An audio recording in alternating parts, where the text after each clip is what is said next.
ശബ്ദം video checking. എന്നെ കേൾക്കാനും കാണാനും പറ്റുന്നുണ്ടെന്ന് പ്രതീക്ഷിക്കുന്നു. ഒന്ന് ഉറപ്പാക്കുക ദയവായി.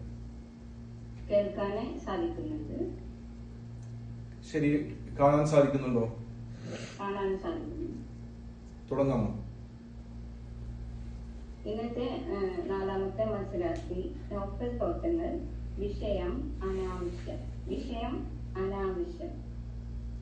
ഇന്നത്തെ മത്സരാർത്ഥി നോഫൽ ഡോസ് മാസ്റ്റർ നോഫൽ തോട്ടങ്ങളിന് തങ്ങളുടെ പ്രസംഗം ആരംഭിക്കും. മലയാളത്തിലെ മഹാനടൻ ജഗതി ചേട്ടൻ താളവട്ടം സിനിമയിൽ പറഞ്ഞൊരു സംഭാഷണമുണ്ട്. അവരുടെ ആവശ്യം നിങ്ങൾക്ക് അനാവശ്യമായേക്കാം. മുഖ്യ മത്സര നിയന്ത്രിതാവ്, മുഖ്യ വിധികർത്താവ്, മറ്റു വിധികർത്താക്കളെ, ടോസ് മാസ്റ്റർ സുഹൃത്തുക്കളെ, എല്ലാവർക്കും ഒരു ശുഭ സായാഹ്നം ആശംസിക്കുന്നു. അനാവശ്യം എന്നാൽ ആംഗലേയ ഭാഷയിൽ വേസ്റ്റ് എന്ന് പറയും. വേസ്റ്റ് എന്നാൽ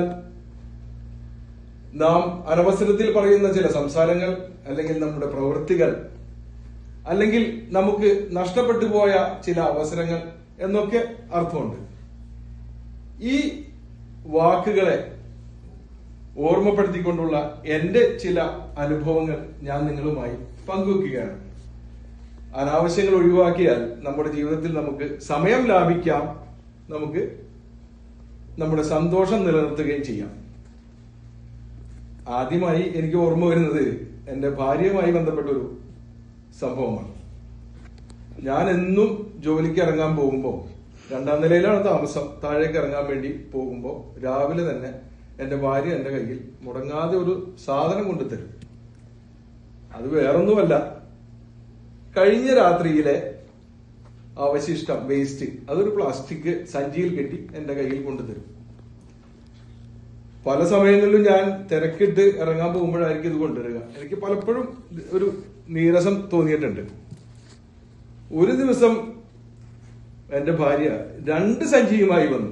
അത് നമ്മൾ സാധാരണ ഉപയോഗിക്കുന്ന മറ്റേ ലുലുവിന്റെ സഞ്ചി ഉണ്ടല്ലോ, ഒരേപോലെ, അതിൽ കൊണ്ടുവന്നു. അപ്പൊ ഞാൻ ഭാര്യയുടെ അടുത്ത് ചോദിച്ചു, ഈ സഞ്ചിയിലുള്ളതാണോ വേസ്റ്റ്, അതോ ഈ സഞ്ചി പിടിച്ചിരിക്കുന്നത് തന്നെയാണോ വേസ്റ്റ് എന്ന്. പുള്ളിക്കാരി ഒന്നും പറഞ്ഞില്ല. പുള്ളിക്കാരി ഭാര്യ എന്റെ കയ്യിലേക്ക് ആ സഞ്ചി തന്നു. 2ഉം തന്നിട്ട് പറഞ്ഞു, ഇപ്പോ ഈ സഞ്ചി പിടിച്ചിരിക്കുന്നതാണ് ശരിക്കും വേസ്റ്റ് എന്ന്. ഞാൻ നിങ്ങൾക്ക് വേണ്ടി തിരക്കിട്ട് ഉച്ചക്കുള്ള ഭക്ഷണം ഉണ്ടാക്കി കൊണ്ടുവന്നതാണ്. ഒരു സഞ്ചിയിൽ ഭക്ഷണവും മറ്റേ സഞ്ചിയിലാണ് വേസ്റ്റ്, മറക്കണ്ട എന്ന് പറഞ്ഞു. പിന്നെ എനിക്കൊന്നും പറയാനില്ലായിരുന്നു. ഞാൻ വേഗത്തിൽ ഇറങ്ങി താഴേക്ക് പോയി മുനിസിപ്പാലിറ്റിയുടെ കുപ്പത്തൊട്ടിയിലേക്ക് വേസ്റ്റ് എറിഞ്ഞു കളഞ്ഞു. നേരെ നടന്നു ബസ് സ്റ്റോപ്പിലെത്തി. ബസ് പോകാറായിരുന്നു. കയറിയിരുന്നു. അപ്പോ എന്റെ കൂടെ ജോലി ചെയ്യുന്ന ആൾക്കാരാണ് ആ ബസ്സിൽ മുഴുവനായിട്ടും ഉള്ളത്. കമ്പനിയുടെ ബസ്സാണ്. കുറച്ചു കഴിഞ്ഞപ്പോൾ ആൾക്കാർ ഒരു മുറുമുറുപ്പൊക്കെ തുടങ്ങി. ഇങ്ങനെ മൂക്ക് പൊത്തണം പിടിക്കണമൊക്കെ ഉണ്ടായിരുന്നു. പിന്നെ ആൾക്കാരുടെ ശ്രദ്ധ എന്നിലേക്കായി. അങ്ങനെ എന്റെ അടുത്തിരുന്ന ആൾ ചോദിച്ചു, എന്താ നിങ്ങളുടെ കയ്യിലെന്ന് ചോദിച്ചു. അപ്പൊ ഞാൻ ആ സഞ്ചി തുറന്നു നോക്കിയപ്പോ അത് വേസ്റ്റ് ആയിരുന്നു. ഞാൻ എറിഞ്ഞു കളഞ്ഞത് എനിക്ക് ഉച്ചയ്ക്ക് കഴിക്കാനുള്ള ഭക്ഷണപ്പൊതിയായിരുന്നു. ഇനി എന്റെ ഒരു ഓർമ്മ ഞങ്ങളുടെ ബസ് ഡ്രൈവറെ കുറിച്ച് തന്നെയാണ്. ഈ ബസ് ഡ്രൈവർക്ക് ഒരു ശീലമുണ്ട്. അദ്ദേഹം ഇങ്ങനെ പോകുമ്പോ ഹോൺ അടിക്കും, പി പി പി പി. അയാളുടെ അടുത്തൂടെ ഒരു വണ്ടി പോവുകയാണെങ്കിൽ അവർക്കൊന്ന് ഹോൺ അടിക്കും. വേറൊരു വണ്ടിയുടെ പുറകിലെത്തുകയാണെങ്കിൽ വേറൊരു ഹോൺ, അയാൾക്കിട്ട് ഹോൺ അടിക്കും. ഈ ഹോൺ അടിക്കും ഇവിടെ ചില മോശം അർത്ഥങ്ങളൊക്കെ ഉണ്ട്. എല്ലാവരും, പല ആൾക്കാരും ദേഷ്യത്തിലാണ് ഹോൺ അടിക്കാറ്. വണ്ടി ഓടിക്കുന്നവർക്ക് അറിയാൻ പറ്റും. അങ്ങനെ ഒരു ദിവസം ഞങ്ങൾ ഇങ്ങനെ വലിയ തിരക്കൊന്നും ഇല്ലാത്തൊരു റോട്ടിൽ കൂടെ പോകുമ്പോൾ ഇയാള് അദ്ദേഹത്തിന്റെ ആ ശീലം അനുസരിച്ച് ഹോൺ അടിച്ചു. അടുത്തൂടെ ഒരു കാറ് പോകുന്നുണ്ടായിരുന്നു. 1, 2, 3 പ്രാവശ്യം ആവർത്തിച്ച് ഹോൺ അടിച്ചു. അപ്പോ ആ വണ്ടി ഓടിച്ച ഡ്രൈവർ ഇങ്ങനെ നോക്കുന്നുണ്ടായിരുന്നു ഞാൻ എന്തെങ്കിലും തെറ്റ് ചെയ്തു. അയാളുടെ ഭാഗത്ത് തെറ്റൊന്നും ഇല്ലായിരുന്നു. അങ്ങനെ കുറച്ച് മുന്നോട്ട് പോയപ്പോ ഈ 2 വണ്ടിയും ഒരുമിച്ച് നിർത്തേണ്ട ഒരു സാഹചര്യം വന്നു. അതിൽ നിന്ന് ആ വണ്ടി ഓടിച്ച ഡ്രൈവർ ഇറങ്ങി വന്നു. ഞങ്ങളുടെ ഡ്രൈവർ അടുത്തേക്ക് വന്നിട്ട് ജനൽ തുറക്കാൻ പറഞ്ഞു. തുറന്നപ്പോ അതൊരു ഫിലിപ്പിനോ ഡ്രൈവർ ആയിരുന്നു. അയാൾ കൈ എത്തിച്ച്, പൊതുവെ ഫിലിപ്പിനോസിന് ഉയരം കുറവായിരിക്കും, കൈ എത്തിച്ച് ഞങ്ങളുടെ ഡ്രൈവറെ മുഖത്തേക്ക് ഒറ്റ അടി അടിച്ചിട്ട് പറഞ്ഞു, "Why are you making too much PPP? You are wasting my time and making me very angry. Why are you using the PPP too much? അങ്ങനെ പറഞ്ഞു. അയാൾ ഇറങ്ങി. അയാളുടെ വണ്ടിയിലേക്ക് കയറി പോയി. ഞങ്ങളുടെ ഡ്രൈവർ അടി കിട്ടിയ തരിപ്പിൽ അങ്ങോട്ട് ഇരുന്നു. എന്നിട്ട് ജനൽ അടച്ചിട്ട് ഞങ്ങളോട് പറഞ്ഞു, ഓ മേരാ ഗലത്തി ഥ എന്ന് പറഞ്ഞു. ഇനി ഈ വേസ്റ്റിനെ കുറിച്ച് പറയുമ്പോൾ എനിക്ക് ഒട്ടും മറക്കാൻ പറ്റാത്ത വേറൊരു സംഭവം എന്റെ ജീവിതത്തിലുണ്ടായി. ഞാൻ കഴിഞ്ഞ അവധിക്കാലം നാട്ടിലേക്ക് പോയപ്പോ കുടുംബവുമായി പോയി. ഏകദേശം 2.5 വർഷത്തിന് ശേഷം കൊറോണ എല്ലാം കഴിഞ്ഞിട്ടാണ് നാട്ടിലേക്ക് പോയത്. ജുബൈലിലെ എല്ലാ 5 റിയാൽ ഷോപ്പിലെ സാധനങ്ങൾ മേടിച്ച് ഇവിടെ മുറി മുഴുവൻ നിറച്ചു.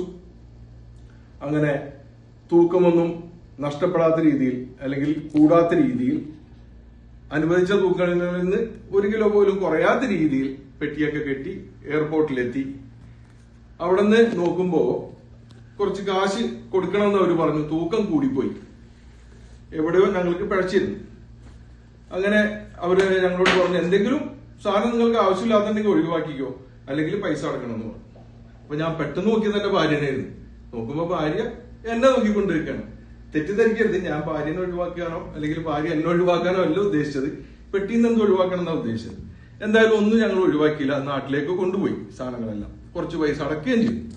നാട്ടിൽ ചെന്ന് ഓരോന്നെടുത്ത് ബന്ധുക്കളൊക്കെ വിളിച്ചു കൂട്ടി കൊടുത്തപ്പോ ഒരാൾ പറയണം, ഇത് ഈ വലിപ്പം അല്ലല്ലോ ഞാൻ ഉദ്ദേശിച്ചത്, ഇതൊന്നും ഇപ്പൊ ആരും ഉപയോഗിക്കണില്ലല്ലോ. വേറൊരാൾ പറഞ്ഞു, ഇത് ഈ കളറും ഈ മോഡലും ഒന്നും ഇപ്പൊ ഇല്ല. കുട്ടികളൊക്കെ പറഞ്ഞു, ഓ ഇതാരാ ഇപ്പൊ ഇത്തരം സാധനങ്ങളൊന്നും ആരും ഉപയോഗിക്കണില്ല എന്ന് പറഞ്ഞു. സത്യത്തിൽ എനിക്ക് അതിൽ നിന്നും ഇതുവരെ മനസ്സിലാകാത്ത ഒരു കാര്യം, ഞാൻ കൊണ്ടുപോയ ആ സാധനങ്ങൾ വേസ്റ്റ് ആയോ അതോ ആ സാധനങ്ങൾ മേടിച്ച ഞാൻ തന്നെ വേസ്റ്റ് ആയോ എന്നാണ്. പ്രിയപ്പെട്ടവരെ, വേസ്റ്റിനെ കുറിച്ചുള്ള ചില ചിന്തകൾ ഞാൻ നിങ്ങളുടെ മനസ്സിലേക്ക് ഇട്ടുതരുന്നു. നിങ്ങൾക്ക് ഇതിൽ നിന്നും എന്തെങ്കിലും ഒഴിവാക്കി നിങ്ങളുടെ ജീവിതത്തിൽ സന്തോഷം നിലനിർത്താനോ സമയം ലാഭിക്കാനോ സാധിച്ചാൽ ഞാൻ കൃതാർത്ഥനായി. തിരിച്ച് മത്സര നിയന്ത്രിതാവിലേക്ക്.